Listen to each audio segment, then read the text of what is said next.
ನಮಸ್ತೆ, ಶುಭ ಸಂಜೆ ಮಕ್ಕಳೇ, ಹೇಗಿದ್ದೀರಾ? ಆಯ್ತಾ ಕಾಫಿ ಟೀ? ಇನ್ನೂ ಇಲ್ಲ, ಮಾಡ್ಬೇಕು. ಇವತ್ತಿನ ವಿಜ್ಞಾನದ ಸೆಷನ್ಗೆ, ಕ್ರಿಟಿಕಲ್ ಥಿಂಕಿಂಗ್ ಸೆಷನ್ಗೆ ನಿಮ್ಮೆಲ್ಲರಿಗೂ ಸ್ವಾಗತ ಕೋರ್ತಾ ಇದ್ದು ನಾನು ನಿಮ್ಮ ವಿಜ್ಞಾನದ ಶಿಕ್ಷಕಿ ಅಶ್ವಿತಾ ಮಲ್ನಾಥ್. ಪ್ರಿಯ ಮಕ್ಕಳೇ, ಇವತ್ತಿನ ಸೆಷನ್ ಅಲ್ಲಿ ನಮ್ಮ ಮಿದುಳನ್ನ ನಾವು ಉಪಯೋಗಿಸ್ಕೊಳ್ತಾ ಹೇಗೆ ಜಟಿಲವಾದಂತಹ ವಿಷಯಗಳನ್ನ ನಾವು ಸಾಲ್ವ್ ಮಾಡ್ತಾ ಹೋಗ್ಬಹುದು ನೋಡೋಣ. ಅಕಸ್ಮಾತ್ ಇವತ್ತು ನಾನು ಕೇಳ್ತಿರುವಂತಹ ಪ್ರಶ್ನೆಗಳಿಗೆ ನಿಮ್ಗೆ ಉತ್ತರ ಅಷ್ಟು ಸಮಂಜಸವಾಗಿ ಗೊತ್ತಿಲ್ಲದೆ ಹೋದ್ರು ಪರವಾಗಿಲ್ಲ. ಕಳ್ಕೊಳೋದೇನಂತೆ, ವಿಷಯನ ಹೊಸದಾಗಿ ಕಲಿತಾ ಹೋಗ್ತೀವಿ, ರೈಟ್? ಇಲ್ಲ ನೀವು ಇದ್ರಲ್ಲಿ ಗೆಲ್ತಾ ಇಲ್ಲ ಕಲಿತಾ, you will learn or you will win. Okay, ಇದನ್ನ ಹೇಳ್ತಾ ಇವತ್ತಿನ ಸೆಷನ್ ನ learn and win or win and learn ಸೆಷನ್ಗೆ ಸ್ವಾಗತ. ಸೊ ಇವತ್ತಿನ ಕ್ರಿಟಿಕಲ್ ಥಿಂಕಿಂಗ್ ಸೆಷನ್ ಅಲ್ಲಿ ನಮ್ಮ ಮೊದಲನೆಯ ಪ್ರಶ್ನೆ ಹೀಗಿರುತ್ತೆ. ಏನಿದು? ಸಕ್ಕರೆ, ರೈಟ್? ಶುಗರ್. ಯಾರಿಗೆ ಇಷ್ಟ ಇರಲ್ಲ ಶುಗರು? ನಮ್ಮೆಲ್ಲಾರ್ಗೂ ಇಷ್ಟ. ಸ್ವೀಟ್ಸ್ ಮೂಲಕ, ಬ್ರೆಡ್ ಮೂಲಕ, ಬಿಸ್ಕೆಟ್ಸ್ ಮೂಲಕ, ಕೇಕ್ ಮೂಲಕ ನಾವೆಲ್ಲರಿಗೂ ಇಷ್ಟ ಈ ಶುಗರಿ ಥಿಂಗ್, ರೈಟ್? ಈಗ ನೀರಿಗೆ ಸಕ್ಕರೆ ಹಾಕಿ ಕಲಿಸಿದಾಗ, ಒಂದ್ ಗ್ಲಾಸ್ ನೀರ್ನ ತೆಕ್ಕೊಂಡು ಅದ್ ಸ್ವಲ್ಪ ಸಕ್ಕರೆ ಹಾಕಿ ಕಲಿಸಿದಾಗ ಕಣ್ಮರೆ ಆಗ್ಬಿಡುತ್ತೆ. ಓಕೆ, ಅದ್ ಕಾಣಿಸೋದಿಲ್ಲ ನಮ್ಗೆ. ಆದ್ರೆ ನೀರಿಗೆ ಮರಳು ಹಾಕಿ ಕಳಿಸಿದಾಗ ಮರಳು ಸ್ಥಳದಲ್ಲೇ ಉಳಿಯುತ್ತೆ. ಸಕ್ಕರೆ ನೀರಿಗೆ ಸೇರಿದ ಮೇಲೆ ಅದೃಶ್ಯವಾಯ್ತು ಅಂದ್ರೆ ಅದು ಇಲ್ಲ ಆಯ್ತು ಅಂತ ಅರ್ಥ, ರೈಟ್? ಸಕ್ಕರೆ ಅಲ್ಲೇ ಇದೆ ಅಂತ ತೋರಿಸಲು ಯಾವ ಸರಳ ಪ್ರಯೋಗವನ್ನ ಮಾಡ್ತೀರಾ ಹೇಳಿ? ಈಗ ನೀವು ಹೇಳಿ, ಯಾವ ಸರಳ ಪ್ರಯೋಗವನ್ನ ಮಾಡ್ತೀರಾ? Think and answer.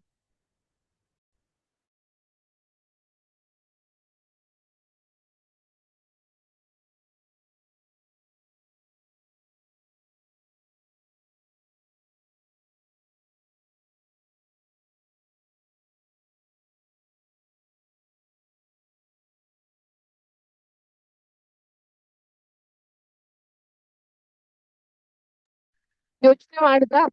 Think think think.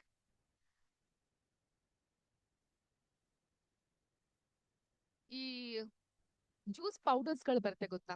Squash ಅಲ್ಲ, ಪೌಡರ್ಸ್ ಗಳು. ಏನ್ ಮಾಡ್ತೀರಾ? ಒಂದ್ ಲೋಟ ತರ್ತೀರಾ, ಆ ಲೋಟಕ್ಕೆ ನೀರನ್ನ ಹಾಕಿ ಆ ಪೌಡರ್ನ ಹಾಕಿ ಮಿಕ್ಸ್ ಮಾಡಿ ಕುಡಿತೀರಾ. ತುಂಬಾ ಸ್ವೀಟ್ ಸ್ವೀಟ್ ಆಗಿರುತ್ತೆ. ಬಟ್ ಆ ಪೌಡರ್ ಎಲ್ಲಿ ಮಾಯ ಆಯ್ತು ಅಂತ ನಮ್ಗೆ ಗೊತ್ತಿಲ್ಲ. ಎಲ್ಲಿ ಹೋಗಿರುತ್ತೆ? ಅದು ನೀರ್ನಲ್ಲೇ ಕರ್ಗ್ ಹೋಗ್ಬಿಟ್ಟಿರುತ್ತೆ, ಹೌದಾ?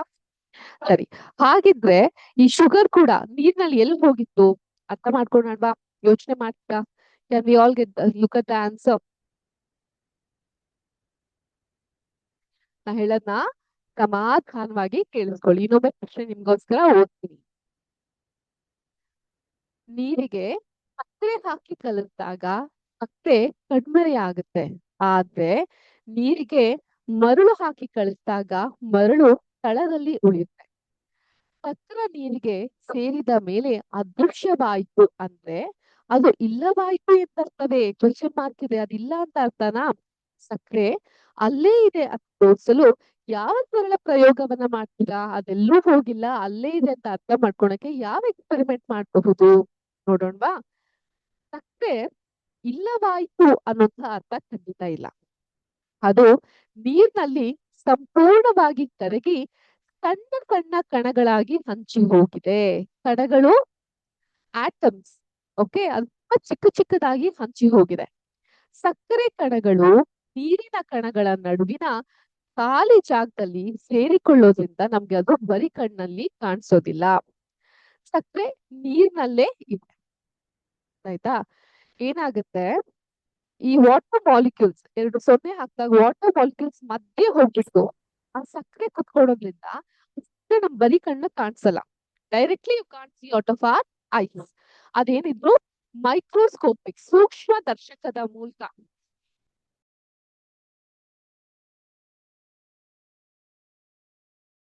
ಕ್ಷಮೆ ಇರ್ಲಿ, ಅದೇನಿದ್ರು ಸೂಕ್ಷ್ಮ ದರ್ಶಕದ ಮೂಲಕ. ಸೂಕ್ಷ್ಮ ದರ್ಶಕ, ಮೈಕ್ರೋಸ್ಕೋಪ್ ನೋಡಿದಿರಾ? ಮೈಕ್ರೋಸ್ಕೋಪ್ ನೋಡಿಲ್ವಾ? ತಂದು ತೋರ್ಸೋಣ ವಿದ್ಯಾಶಕ್ತಿ ಮೂಲಕ ಮೈಕ್ರೋಸ್ಕೋಪ್ ಅನ್ನು ಕೂಡ ನಿಮ್ಗೆ. ಸೊ ಅದೇನಿದ್ರು ಸೂಕ್ಷ್ಮ ದರ್ಶಕದ ಮೂಲಕ ಮಾತ್ರ ಕಾಣಿಸುತ್ತೆ. ಸೊ ಸಕ್ಕರೆ ಎಲ್ಲೂ ಕಳ್ದು ಹೋಗಿರೋದಿಲ್ಲ.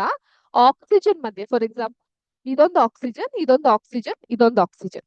ಈ ಆಕ್ಸಿಜನ್ ಮಧ್ಯೆ ಇರುವಂತಹ ಸ್ಪೇಸ್ ನಲ್ಲಿ ಸಕ್ಕರೆ ಕೂತಿರುತ್ತೆ. ಈ ರೀತಿ ಆಗಿರುತ್ತೆ. Between two oxygen molecule, sugar molecule ನ ನಾವು ಕಾಣ್ತಾ ಹೋಗಬಹುದು. ಈ ರೀತಿಯಾಗಿ ಅದು ಹಂಚಿ ಹೋಗಿರುತ್ತೆ. Clear with this point? ಈ ಅರ್ಥ ಆಯ್ತಾ ನಿಮ್ಗೆ? ಇನ್ನೊಂದ್ಸಲ ಓದ್ತೀರಾ ನನ್ ಜೊತೆಗೆ. ಸಕ್ಕರೆ ಇಲ್ಲ ಆಯ್ತು ಅಂತ ಅರ್ಥ ಅಲ್ಲ, ಅದು ನೀರಿನಲ್ಲಿ ಸಂಪೂರ್ಣವಾಗಿ ಕರಗಿ ಸಣ್ಣ ಸಣ್ಣ ಕಣಗಳಾಗಿ ಹಂಚಿ ಹೋಗಿದೆ. ಈ ಸಕ್ಕರೆ ಕಣಗಳು ನೀರಿನ ಕಣಗಳ ನಡುವಿನ ಖಾಲಿ ಜಾಗದಲ್ಲಿ ಸೇರಿಕೊಳ್ಳೋದ್ರಿಂದ ನಮ್ಗೆ ಬರೀ ಕಣ್ಣಿಗೆ ಅದ್ ಕಾಣಿಸೋದಲ್ಲ, ಸಕ್ಕರೆ ನೀರ್ನಲ್ಲೇ ಇದೆ. ಓಕೆ, ಅರ್ಥ ಆಯ್ತಾ ಈ ಪ್ರಶ್ನೆ ನಿಮ್ಮೆಲ್ಲರಿಗೂ? ನೆಕ್ಸ್ಟ್ ಕ್ವೆಶ್ಚನ್ ಕಡೆಗೆ ನೋಡೋಣವಾ? ಎಸ್, ಈ ಪಿಕ್ಚರ್ ನೋಡಿ, ಇಲ್ಲೊಂದು ಫ್ಲವರ್ ನ ನೋಡಬಹುದು. ಯಾವ ಫ್ಲವರ್ ಇದು? ಸನ್ಫ್ಲವರ್. ಸನ್ಫ್ಲವರ್ ಏನ್ ಮಾಡ್ತಾ ಇದೆ? ಸನ್ ಕಡೆಗೆ ಮುಖ ಮಾಡಿದೆ, ಅದಕ್ಕೆ ಅದನ್ನ ಸೂರ್ಯಕಾಂತಿ ಅಂತ ಕರಿತೀವಿ ಅಲ್ವಾ? ಸೂರ್ಯಕಾಂತಿ ಹೂವ ಬೆಳಕಿನ ಕಡೆಗೆ ನೋಡ್ತಾ ಇದೆ. ಕಾರ್ಬನ್ ಡೈಆಕ್ಸೈಡ್, ಇಂಗಾಲದ ಡೈಆಕ್ಸೈಡ್ ಇಲ್ಲಿ ಬರ್ತಾ ಇದೆ, ಇಲ್ಲಿಂದ ಆಚೆ ಆಕ್ಸಿಜನ್ ಆಮ್ಲಜನಕ ಹೋಗ್ತಾ ಇದೆ, ಮಧ್ಯದಲ್ಲಿ ಬೇರ್ಗಳ ಹತ್ರ ನೀರಿದೆ. ಸೊ ಈ ಮೂರ್ triple combination, triple act, carbon dioxide, oxygen and water, ಇದನ್ನೆಲ್ಲವನ್ನ ನೋಡಬಹುದು. ಸಸ್ಯಗಳು ಹಗಲಿನಲ್ಲಿ ದ್ಯುತಿಸಂಶ್ಲೇಷಣೆ, ಫೋಟೋಸಿಂಥಸಿಸ್ ನಡೆಸಿ ಆಮ್ಲಜನಕವನ್ನ ಹೊರಗೆ ಬಿಡುತ್ತದೆ ಮತ್ತು ಇಂಗಾಲದ ಡೈಆಕ್ಸೈಡ್ ಅನ್ನ ಬಳಸಿಕೊಳ್ಳುತ್ತೆ. ಹಾಗಾದ್ರೆ ಸಸ್ಯಗಳು ರಾತ್ರಿಯಲ್ಲಿ ಮಾತ್ರ ಉಸಿರಾಡುತ್ತಾ ಅಥವಾ ಹಗಲಿನಲ್ಲೂ ಉಸಿರಾಡುತ್ತಾ? ಯಾರಿಗಾದ್ರೂ ಈ ಪ್ರಶ್ನೆ ಬಂದಿತ್ತಾ? ಈ ಫೋಟೋಸಿಂಥಸಿಸ್ ಅಲ್ಲಿ ಏನ್ ಮಾಡುತ್ತೆ? ಕಾರ್ಬನ್ ಡೈಆಕ್ಸೈಡ್ ನ ಒಳಗ್ ತೆಕ್ಕೊಂಡು ಆಕ್ಸಿಜನ್ ನ ಆಚೆ ಬಿಡುತ್ತೆ. ಹಾಗಾದ್ರೆ ಈವ್ನಿಂಗ್ ಅಲ್ಲೂ ಇದೇ ಪ್ರೊಸೀಜರ್ ಇರುತ್ತಾ? ಈ ಸಸ್ಯಗಳು ರಾತ್ರಿಯಲ್ಲಿ ಏನ್ ಮಾಡುತ್ತೆ? ಉಸಿರಾಡುತ್ತಾ? ಹಗಲ್ನಲ್ಲಿ ಉಸಿರಾಡುತ್ತಾ? ನಾವ್ ಹಗಲಲ್ಲಿ ಉಸಿರಾಡ್ತೀವ, ರಾತ್ರಿ ಉಸಿರಾಡ್ತೀವ? We all breathe in the morning or evening? Madam 24/7 even while we are sleeping we breathe ಅಲ್ವಾ? ಮಲಗಿರ್ಬೇಕಾದ್ರೂ ಉಸಿರಾಡ್ತಾ ಇರ್ತೀವಿ, ಅದೊಂದೇ ಗೊತ್ತಾಗುತ್ತೆ ನಾವು ಬದುಕಿದೀವ ಇಲ್ವಾ ಅಂತ. ಅದೇ ರೀತಿ ಸಸ್ಯಗಳನ್ನ ಕೇಳಿದಾಗ ಏನ್ ಉತ್ತರ ಬರುತ್ತೆ ನೋಡೋಣವಾ? ಓಕೆ, ಸಸ್ಯಗಳು ಹಗಲು ಮತ್ತು ರಾತ್ರಿ ಎರಡು ವೇಳೆಯಲ್ಲೂ ನಿರಂತರವಾಗಿ ಉಸಿರಾಡ್ತವೆ.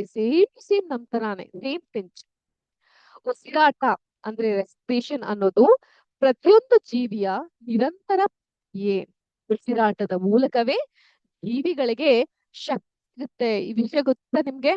ನಾವು ಉಸಿರಾಡೋದ್ರ ಮೂಲಕ ಇನ್ಹೇಲ್, ಎಕ್ಸೇಲ್, ಉಚ್ಛ್ವಾಸ, ನಿಶ್ವಾಸ, ಇವುಗಳ ಮೂಲಕವೇ ನಮ್ಗೆ ಏನ್ ಸಿಗುತ್ತೆ? ಶಕ್ತಿ ಅನ್ನೋದು ಸಿಗುತ್ತೆ. ಮನುಷ್ಯರು ಮಾತ್ರ ಅಲ್ಲ, ಪ್ರಾಣಿ, ಪಕ್ಷಿ, ಗಿಡ, ಮರ, ಕೀಟ, ಸೂಕ್ಷ್ಮ ಜೀವಿಗಳು ಕೂಡ ಉಸಿರಾಟವನ್ನ ನಡೆಸುತ್ತೆ. ತಿಳಿತಾ? ಆ ಉಸಿರಾಟದ ಮೂಲಕವೇ ಅವ್ರಿಗೆ ಶಕ್ತಿ ಅನ್ನೋದು ಸಿಗ್ತಾ ಹೋಗುತ್ತೆ. ಆದ್ರಿಂದ ಸಸ್ಯಗಳು ಹಗಲು ಮತ್ತು ರಾತ್ರಿ ಎರಡು ವೇಳೆಯಲ್ಲೂ ಕೂಡ ನಿರಂತರವಾಗಿ ಉಸಿರಾಡುತ್ತೆ. ಇದು ಅವರು ಜೀವಂತವಾಗಿರುವಂತಹ ನಿರಂತರ ಕ್ರಿಯೆ. ಪ್ರತಿಯೊಂದು ಜೀವಿಯಲ್ಲೂ ಉಸಿರಾಟ ಅನ್ನೋದು ಇರುತ್ತೆ. ಅದು ಇವತ್ತಿನ ಕ್ರಿಟಿಕಲ್ ಥಿಂಕಿನ ಪ್ರಶ್ನೆ ಆಗಿದೆ. ನಿಮ್ಮೆಲ್ಲರಿಗೂ ಇಷ್ಟ ಆಯ್ತಾ? ಅರ್ಥ ಆಯ್ತಾ? ಮುಂದಿನ ಸೆಷನ್ ಅಲ್ಲಿ ಮತ್ತಷ್ಟು ಬ್ರೈನ್ ಸ್ಟಾರ್ಮಿಂಗ್ ಇಂಥ ಕ್ವೆಶನ್ಸ್ ಗಳನ್ನ ಕೇಳೋದ್ರ ಮೂಲಕ ನಮ್ಮ ಒಂದು ಮೆದುಳಿಗೆ ವಿದ್ಯುತ್ ಸಂಚಲನವನ್ನ ಮಾಡ್ತಾ ಹೋಗೋಣ ಅಂತ ಹೇಳ್ತಾ ಮುಂದಿನ ಸೆಷನ್ ಅಲ್ಲಿ ಭೇಟಿ ಆಗೋಣ. ಅಲ್ಲಿವರೆಗೂ ಎಲ್ಲರಿಗೂ ಶುಭ ದಿನ. ಜೈ ಹಿಂದ್, ಜೈ ಕರ್ನಾಟಕ ಮಾತೆ, ಜೈ ವಿದ್ಯಾಶಕ್ತಿ. ನಮಸ್ಕಾರ.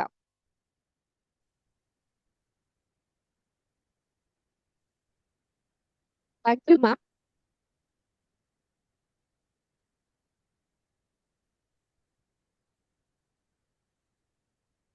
Can we start, ma'am?